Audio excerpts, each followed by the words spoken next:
Well, welcome back to another devlog for Super Mighty Ultra Ball. This week was spent creating a new tool. So nothing much has changed as far as this goes, but a lot has changed under the hood. Essentially, I wrote a sprite editor, which lets me create and edit sprites more easily. Before, I would have to indicate a sprite by typing the code to tell it what the XY position is in the texture and all that, but now I have a visual editor that lets me adjust them and create them dynamically. So I have all these sprites designated in here, and that just makes my job a whole lot easier. And what's really nice about this is it's going to allow me to support multiple resolutions very easily. So I have all these set up in my default size for 1920 by 1080 resolution, but I can have a separate image scaled down for like lower resolutions, like say 720p.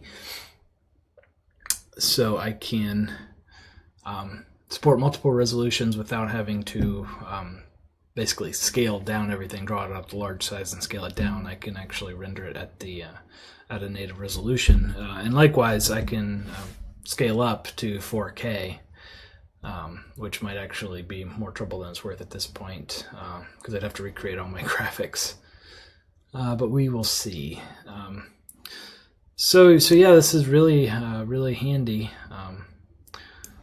Spent a lot of time getting this right. You can have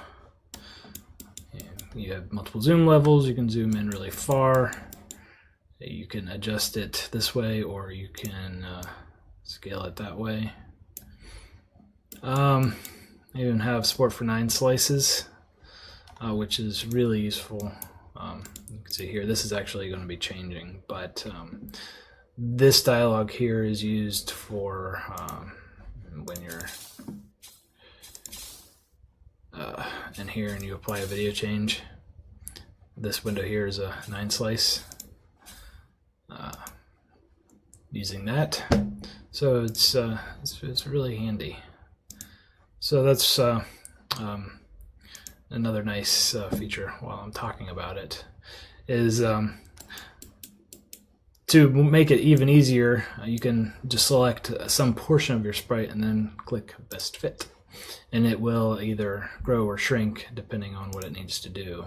For instance, I can make this a bit bigger and then hit Best Fit and it'll shrink down to fit pixel perfect, so you don't have to do it manually.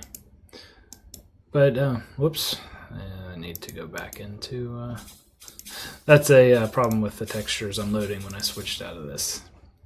The sprite editor does not monitor the texture changes. It just knows that what was at that ID was that. But yeah, that was pretty much the bulk of my week. I can't think of much else I did, but now the code is actually using these sprites instead of the manually the code that had the XY coordinates and the sizes and everything. So not a whole lot to report this week. I mentioned last week I was working on the background. Didn't get anything done with that this week. I decided to focus my attention onto the sprite editor, which will come in handy in multiple projects down the road, especially like Ludum Dare events, which I like to take place in. I do plan on next working on a sprite animation editor and a particle system editor. For instance, the particles behind the ball are a particle system, and the glass shattering and all the little effects from the magic particles and the invisible bricks are particle systems. So I use particle systems a lot, and it's an easy way to add a lot of polish So I need to come up with a tool that lets me edit those easily and see my changes immediately instead of having to recompile and reload the particle system to see it. So yeah, that's what I've been working on this week. I'm not sure what I'll have to show next week. Hopefully, the sprite animation editor and the particle system editor will be done. I might have some backgrounds. Who knows? Just depends on how much time I get to work. So yeah, I think that's about it for this week. Thanks for tuning in. I will talk to you next time.